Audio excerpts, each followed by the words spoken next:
Hello बच्चों, चलिए आइए आज आप मेरे साथ नई वीडियो में एटम पार्ट के अगला वीडियो देखिए। इसमें मैं आपको बताने जा रही हूँ डाल्टन्स एटॉमिक थ्योरी क्या है।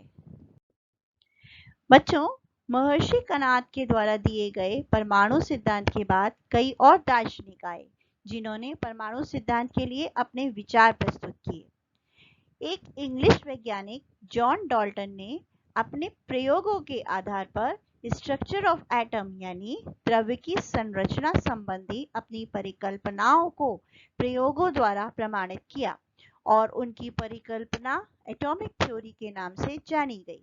यानी कि बच्चों, महर्षि कनाद और अन्य दार्शनिकों के द्वारा परमाणु सिद्धांत जो दिया गया था वो अपने विचार प्रस्तुत किए गए थे, लेकिन उसके पश्चात जॉन डाल्टन ने अपने प्रयोगों के द्वारा, आपने कक्षा 6 में पढ़ा है कि प्रयोगों के लिए 8 नियम होते हैं जिनके के द्वारा वैज्ञानिक अपनी परिकल्पनाओं को सिद्ध करते हैं।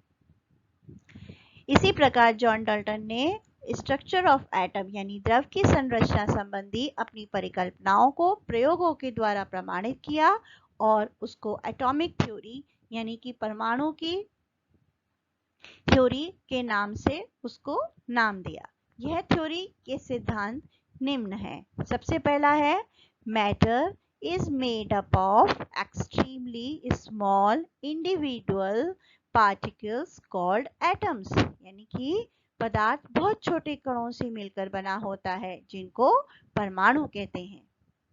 दूसरा सिद्धांत है atoms of same substance are identical in all respects, that is यानी कि they possess same size, mass, chemical properties. ठीक है, यानी कि अब मैं इसको हिंदी में बताऊंगी। एक पदार्थ के सभी परमाणु समान प्रकृति के होते हैं।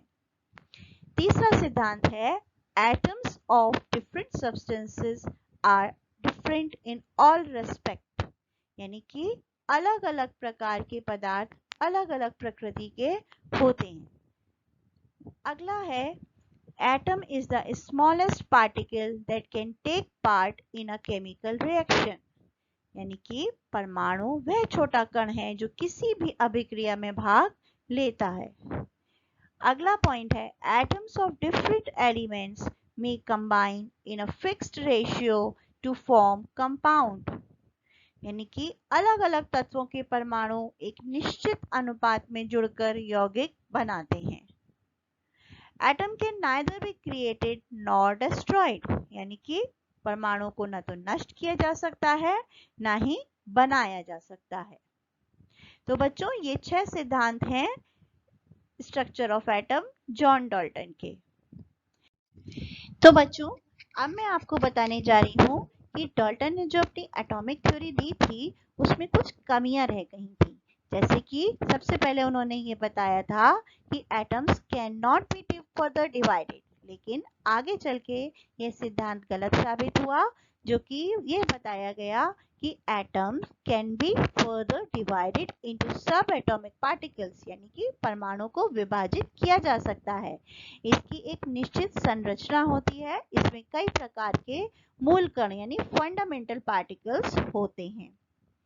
इसके बाद एक कमी और निकल के आई। डाल्टन ने बताया था कि एटम सेम एलिमेंट्स के सेम होते हैं, उनकी सारी प्रॉपर्टीज सेम होती हैं, लेकिन आगे चल के ये पाया गया कि एटम्स के जो सेम एलिमेंट्स के जो एटम्स हैं उनमें डिफरेंट मासेस भी होते हैं जिनको हम आइसोटोप्स या समस्थानिक कहते हैं। एटम्स ऑफ डिफरेंट एलिमेंट्स में हैव सेम मासेस, यानी कि एटम्स जिनके के डिफरेंट एलिमेंट्स के जो एटम्स हैं उनके सेम मासेस भी होते हैं। इनको हम आइसोबार्स या समभारिक कहते हैं। तो बच्चों, ये हमने पढ़ी डाल्टन की कमियां एटॉमिक थ्योरी की, रैंडल एटॉमिक थ्योरी पढ़ी हमने। ये हमको अब अच्छे से याद हो जाएगी। वेट करिएगा मेरे अगले टॉपिक का। तब तक के लिए गुड बाय।